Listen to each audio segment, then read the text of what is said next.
Hoje a gente vai reagir aqui a um vídeo do Slant 3D que é como conectar partes de sua impressão 3D, um design para produção em massa. Bora ver quais são esses designs. Existem muitas maneiras diferentes de colar duas peças. Você pode Sim. parafusá-las, colá-las ou projetar fixadores nas peças para que elas se encaixem. Mas neste vídeo, mostraremos alguns conectores básicos para unir peças maiores impressas em 3D se você Cara, sinceramente eu costumo utilizar o do próprio Bambu. O próprio Bambu Studio, quando você vai fatiar uma peça, você tem a opção de dimensionar mais ou menos ali onde vai ficar a espessura, o formato do corte. E aí quando você corta, já aparece na superfície superior e na superfície inferior.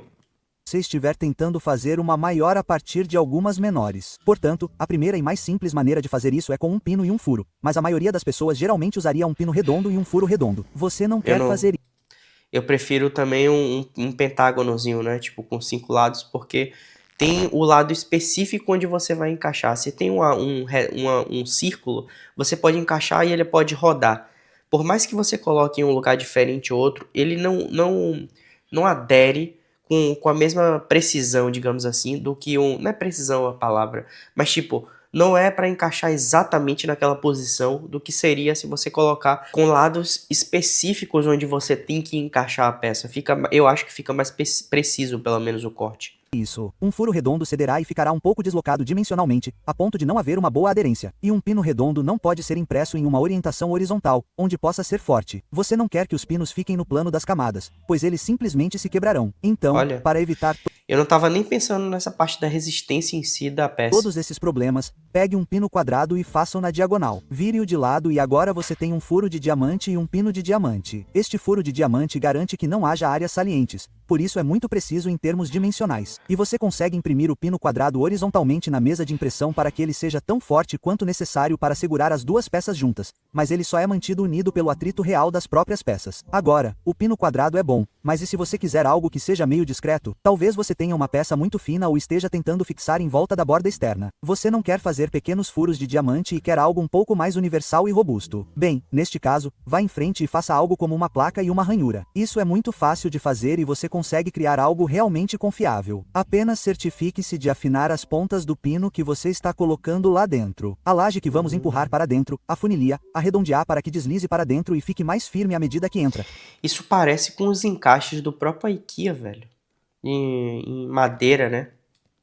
Pois pode se conectar com as paredes da peça ainda melhor. E é assim que você pode criar uma opção de conexão de perfil realmente baixo. Agora, Olha. ambas são boas, mas os pinos têm um problema. Os pinos podem ter uma folga muito grande entre si porque, ao pressionar uma peça, se você tiver uma face muito larga, ela pode flexionar porque é de plástico. E se ela flexionar e você pressionar as duas coisas juntas e nas bordas externas elas se juntarem, mas então a flexão as solta um pouco. Então você acaba com uma folga maior que não pode realmente superar sem tornar a peça mais rígida para que ela não possa flexionar tanto. Mas isso aumenta o custo. Você não quer fazer isso. Então você precisa de algo que seja capaz de pressionar facilmente, mas que segure e retenha em uma posição precisa e ainda mais forte do que o que você normalmente teria. Existem algumas opções para isso. O primeiro que veremos é basicamente um pequeno suporte em S. Você projeta um furo na peça para deslizar o suporte lateral e, em seguida, desliza-o em uma ranhura para que ele se encaixe em uma pequena ranhura dentro da peça. Esta é uma ótima maneira de fazer isso. É simétrico, então você pode replicar esse furo em toda a sua peça e pode alterar o tamanho da peça do conector para aumentar a quantidade de compressão ali. Esta é uma ótima maneira de combinar duas peças e é uma peça muito simples. Claro, certifique-se de arredondar tudo para que tenha cantos bonitos e fáceis de imprimir. Mas você pode fazer isso com a espessura que quiser para torná-lo mais forte. Mas esta é uma maneira muito simples de ter uma posição de junção muito precisa. Outra maneira de fazer isso, que é um pouco mais complexa e um pouco menos confiável,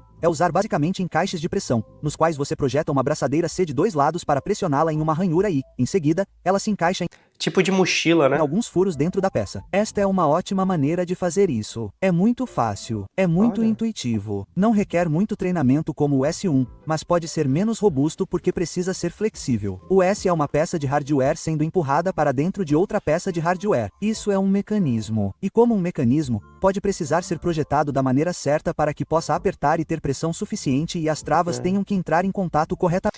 Fora que se tiver muito atrito pode quebrar, né? Porque é uma peça bem fininha que fica lá dentro. Pode ser mais difícil porque você está pressionando as coisas juntas novamente em vez de apertá-las para que possa fazer uma espécie de grampo de sobreposição. De todas essas opções, o pino é a mais fácil. Se for usar um pouco de cola, vá em frente e use um pino. Use a placa se estiver contornando um perfil fino de uma peça pequena. Você pode usar o S se quiser o mais forte possível e ainda muito conciso e firme. E você pode usar o encaixe rápido se quiser algo realmente rápido e fácil que não exija nenhuma pressão e ainda tenha um ajuste bem firme e confiável. Mas, novamente, essas não são as únicas maneiras de combinar peças. Existem várias maneiras. E fizemos outro vídeo sobre como incorporar esses tipos de recursos nas próprias peças para que você não precise imprimir esse terceiro pino de inserção que precisa ser usado em todas essas peças. Embora ambos tenham seu lugar e ambos possam ser úteis. Mas confira. Ali é bem mais complexo, né, esse daí. Sempre muito bom aqui o vídeo do Slant 3D, bem direto ao ponto e, assim, eu basicamente utilizo mesmo aquele do Pentágono, né, pra mim funciona muito bem.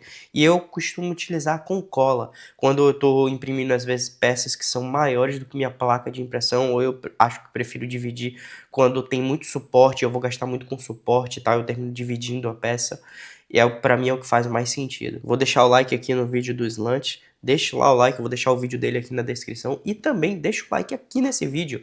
Você vai ajudar pra caramba esse canal a crescer. Se inscreve. Mais de 60% das pessoas que assistem aqui não são inscritas no canal. É só você clicar aí rapidinho. 3 segundinhos você está inscrito no canal. E não esquece de conferir o 3D Business Pro, que é o melhor sistema para você gerir o seu negócio de impressão 3D. Lá você consegue gerir filamento, cadastrar produto, cliente, fazer pedido, todo o seu estoque. Você vai ter muito mais dados de confiança em relação ao seu negócio para você tomar melhores decisões em relação ao seu negócio e, consequentemente, fazer ele crescer de forma muito mais sustentável e organizada. O link está aqui na descrição. Aproveita que tem lá a versão gratuita, você consegue utilizar tranquilamente, já vai te ajudar pra caramba. E se esse vídeo te ajudou de alguma forma, deixa o like, se inscreve e a gente se vê no vídeo amanhã. Valeu!